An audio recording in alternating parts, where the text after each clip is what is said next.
So, welcome. We have been talking about the science and the new treatments, as well as, of course, increasing the supply. We've heard a patient's story.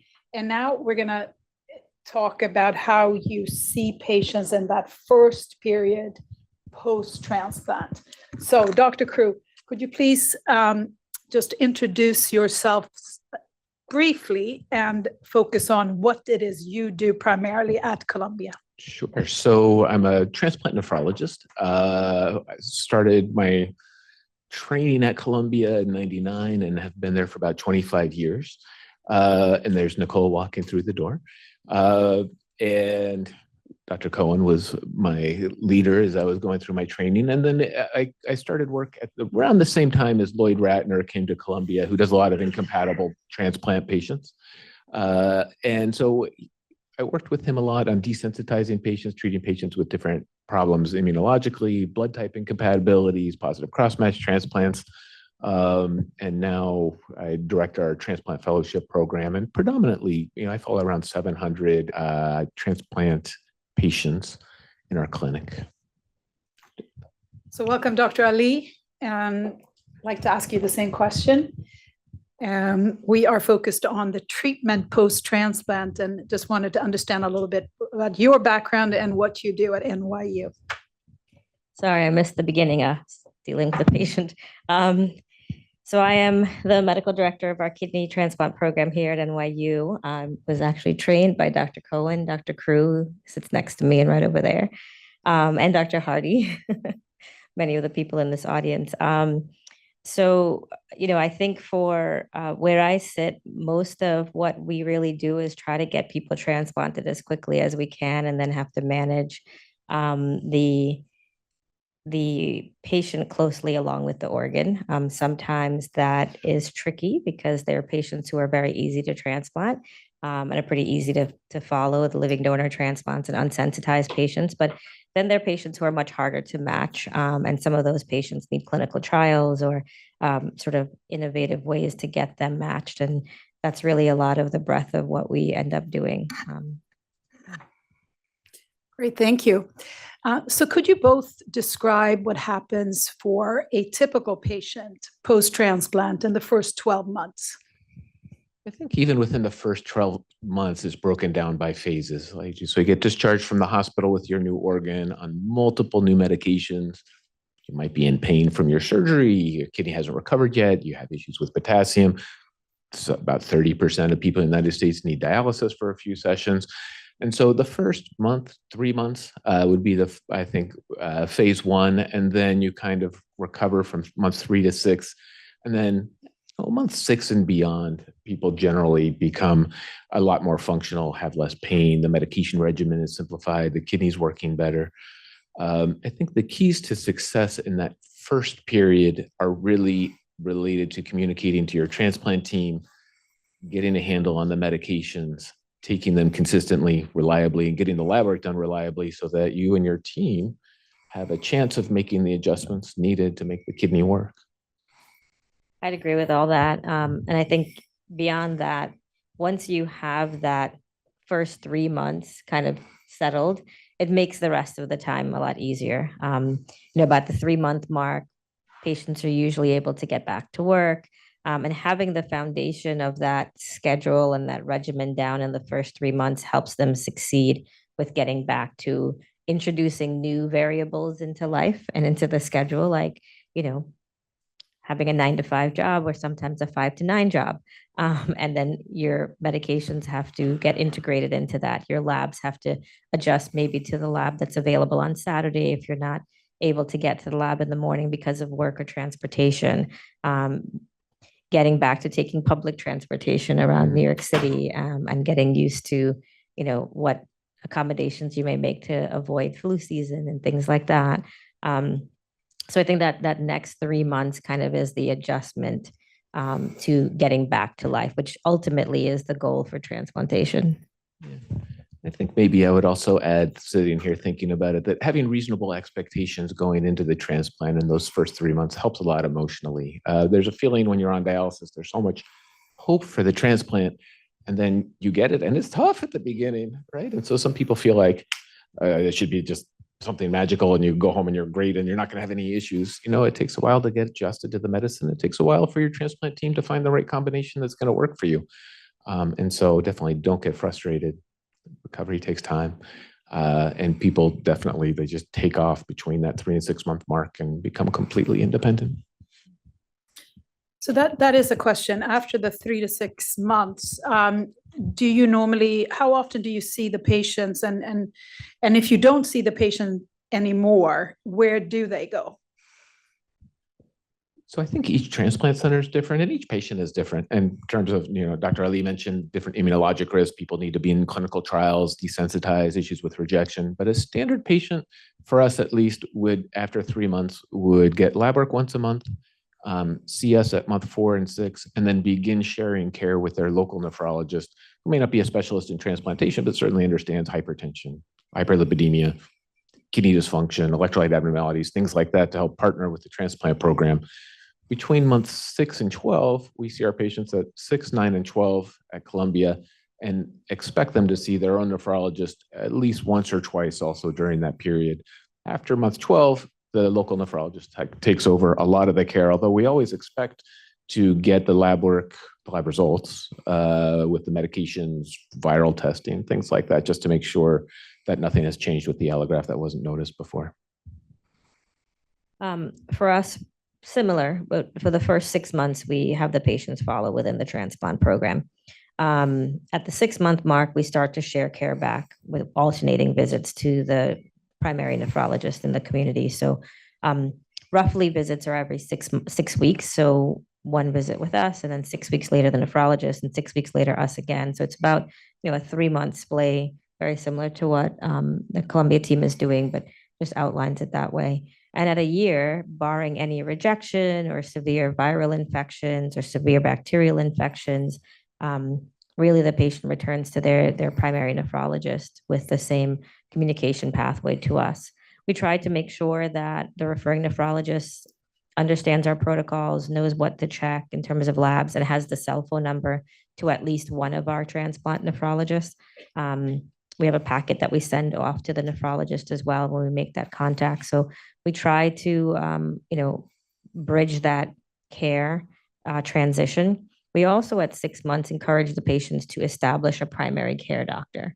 Because one of the things I think we find is in the dialysis world, patients go to dialysis 3 times a week. And so it's really difficult to have a primary care doctor, another person to see on top of the 3 days a week that dialysis takes from your life. And so things like routine mammograms, lipid panels, routine screenings kind of fall to the wayside. And really having a primary care doctor pick that back up is important after transplant. So that to me is a really interesting point, because hopefully these patients live for a very long time with their graft. And it's not just about that first maybe year or 2 or 3, but then when some of the more serious side effects or so-called complications may happen and you're trying to prevent them or screen for them, who's kind of holding that information so that you make sure that the patient goes to see the dermatologist, goes to see the OBGYN or the cardiologist and dentist? Or is that the patient's job, or is that sitting with you? Well, I think that's kind of where partnering with care with your transplant team and the patient comes in, because 1, we need to do a job educating the patients, and part of the reason why we're here, about the risk of cancer and heart disease and infections and the need to continue your cancer screening after the transplant, but also understanding that Dr. Ali and I are not primary care physicians and that may not be the focus of a lot of our visits. And so I always try to ask about it, but I'm not always able to, for example, refer someone for a mammogram. I certainly don't do pap smears in my office, sorry. But having access and reminding patients is part of our care at the transplant center, and educating patients so that they recognize the importance to follow up. Yeah, I'm not requiring you to do everything. I, I wouldn't want that, but I think that we do want one person to sit on all the data so that this patient doesn't have to go to 5, 6 different doctors and then have all that information and say, what am I going to do with this? Because now I have cancer here and I have a beginning of a cancer here. And how does that affect my transplant medication? Should I lower it or should I increase it? Who's kind of sitting on top of that? Because there needs to be a quarterback somewhere. So I think that's, if we take it out of transplant for a second and think of in any other scenario, right? Whether somebody has a bypass surgery and has diabetes and high blood pressure and hyperlipidemia, the quarterback there is the primary care doctor. The quarterback is your primary care doctor. And so having a primary care doctor and really following with that primary care is important. And I apply for my patients the same things to transplant.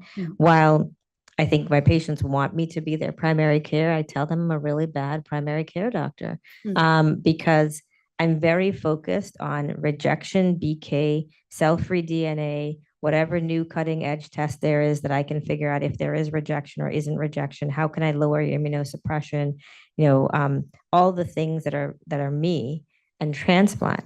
But I'm sometimes remembering as they walked out the door and halfway down the hall that I didn't mention to them that they should get their flu vaccine because it's flu season and, you're 35. So technically we recommend the high dose flu vaccine, but your insurance doesn't cover that. So you should go to the transplant program and get it in the city. Those things are said sort of like halfway out the door.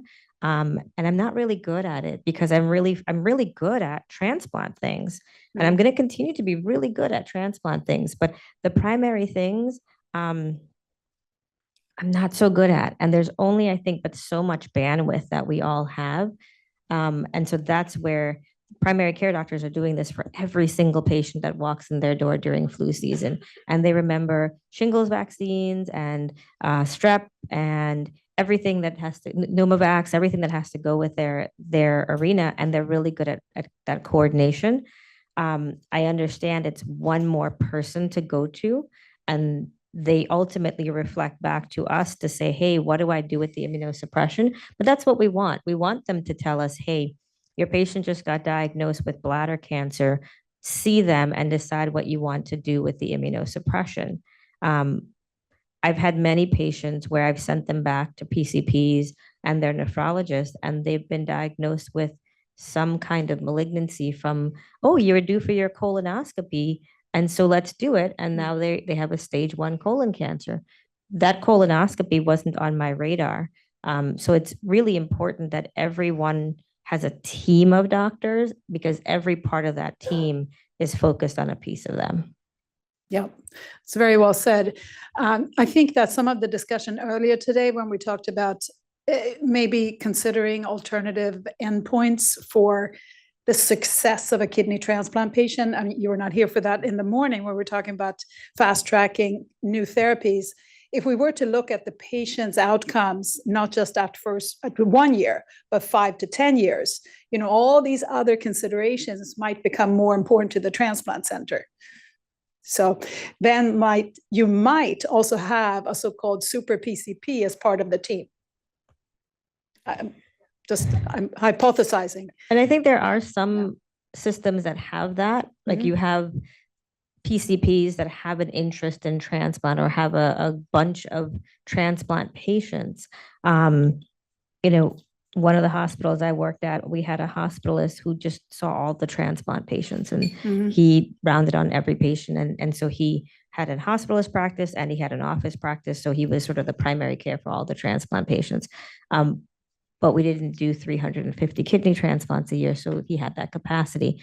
I think as transplantation has increased across the country, training programs are training naturally internists in transplantation because you can't finish internal medicine residency here without having crossed, a certain number of transplant patients naturally.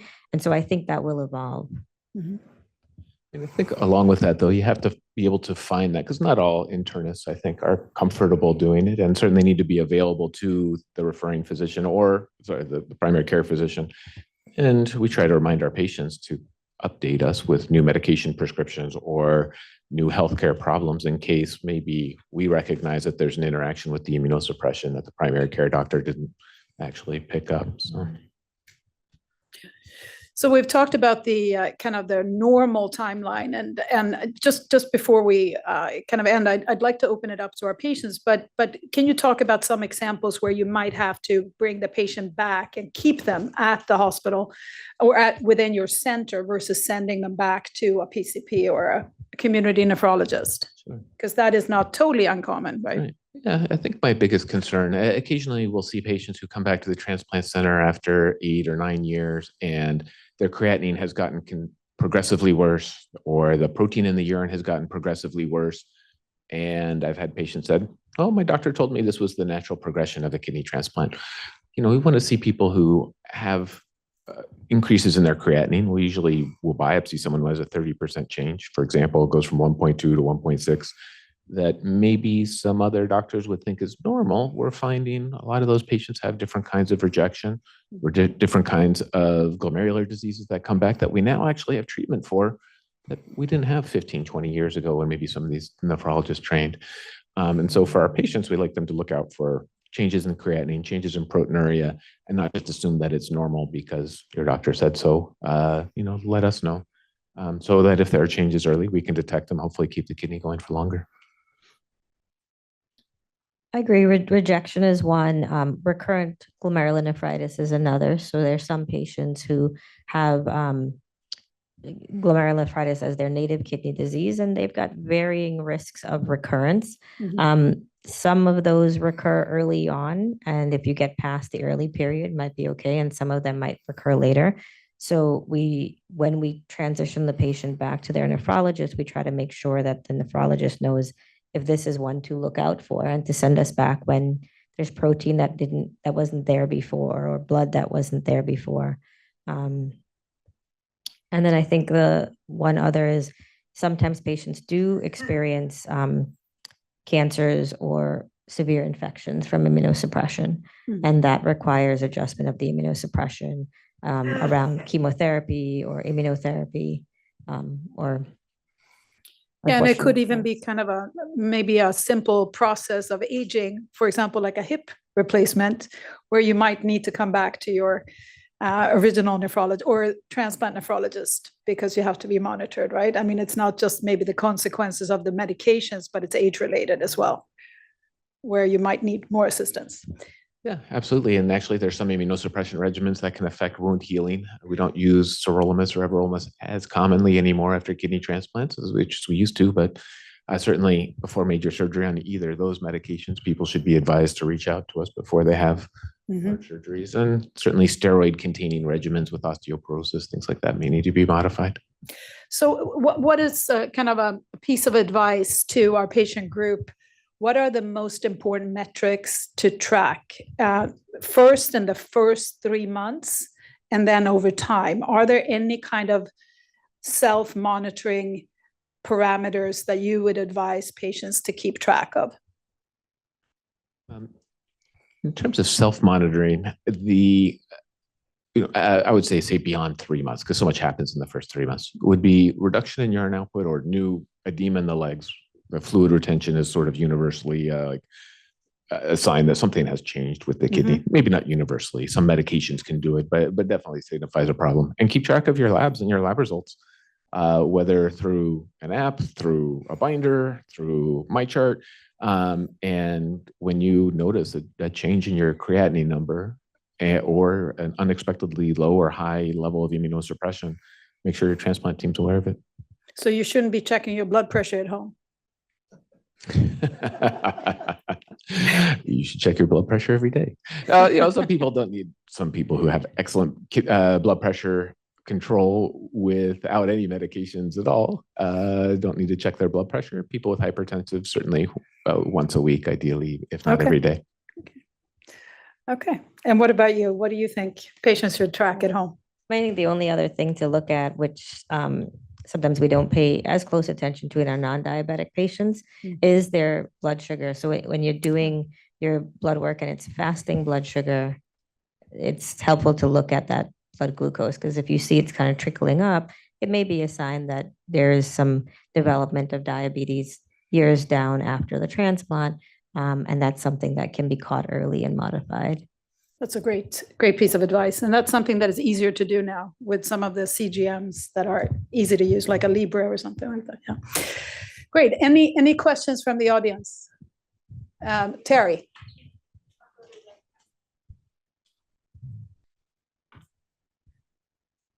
I think this is a huge topic because as a patient, you are so carefully monitored and then all of a sudden you're kind of alone, so, and it's very scary. The other issue is I'm constantly, whenever I get a lab test not associated with my kidney doctor, I put everything into the portal. Is this not on? Okay. I'm constantly uploading things into the portal because I think of my post-transplant doctor as really my main doctor, even though I have a primary care doctor. I think the idea of having primary care doctors being in the transplant centers is brilliant, and I would, go to that doctor for sure. I also think at Columbia, it's a little bit wacky going from your post-transplant doctor back to your original nephrologist. It's not such a smooth transition. And there seems to be a little bit of church and state kind of thing going on there. But the other thing is, I'm on Bella now. So I get monthly blood tests. And because of that, I do feel I'm being monitored because every month my post-transplant team sees those lab results. So I'm very, very lucky because I'm on Bella, but also because every month I'm being monitored. So a month doesn't go by where on the portal, I'm not communicating with my team. But I know that that's not the case for a lot of people, right? Because they're probably not getting blood tests now, after having a transplant, maybe every year, maybe every 6 months, but I get it every month. But I do feel that, I see a lot of other doctors for other things, and it's all very confusing, and I do try to do my best to send everything, put everything into the portal. But, I'm still relatively youngish, but I worry about that as I get older. Terry, Will I you have the illustrated the point. capacity to do Thank that? you. Yeah, that's You know? great. I mean, it's not great. It's exactly the point, right? It is hard to be your own Yeah. manager. Your own Yeah. advocate. Dr. Newell. I think you raised a point that might have been missed by many. We're driven by our metrics and we only have so many work hours in the day. I get that. But our goal is to get to a year. And if at 5 years things implode, from the center perspective, we're okay. And we can only afford so many nephrologists. I understand that. Yeah. But if you change the metric to say your goal, everything you're judged on is how people are doing at 5 years, we would do things differently. At least at Emory, we are very good about cardiac testing pre-transplant. Everybody gets an echo at least every 2 years, defined populations at risk, get stress tests. We can go on and on with the things we do. Our center, and I'll bet your own, you don't have any protocol for echocardiograms or stress tests, even though we know cardiac death is a major cause, because we want to make sure when we take someone to the OR, they're safe, they're healthy, they're going to get through the surgery. Afterwards, we know we're good for at least a year because they're up to date when we transplant them, but no one's bringing them back at 3 years or 5 years. And I think to your point, a super PCP, you guys may not have the bandwidth or it may not be your career focus. And I'm preaching to something we don't do, but I know a few centers do, to have a super PCP who's the quarterback. Because my experience is people in the community do not want to take responsibility. It's like, these are strange patients, they're on drugs we don't understand, the consequences of error are huge, and everybody takes a hands-off approach. And it's much like the cross-covering teams that cover our hospitals at night. The goal is just to get to the morning without too much bad happening. And I think that we need a better system than that if we're going to really improve long-term Thank you. outcomes. That's exactly the point. Thank you. That is the same with the dentist and with the dentist, the vaccines, everything is before, afterwards. Yeah.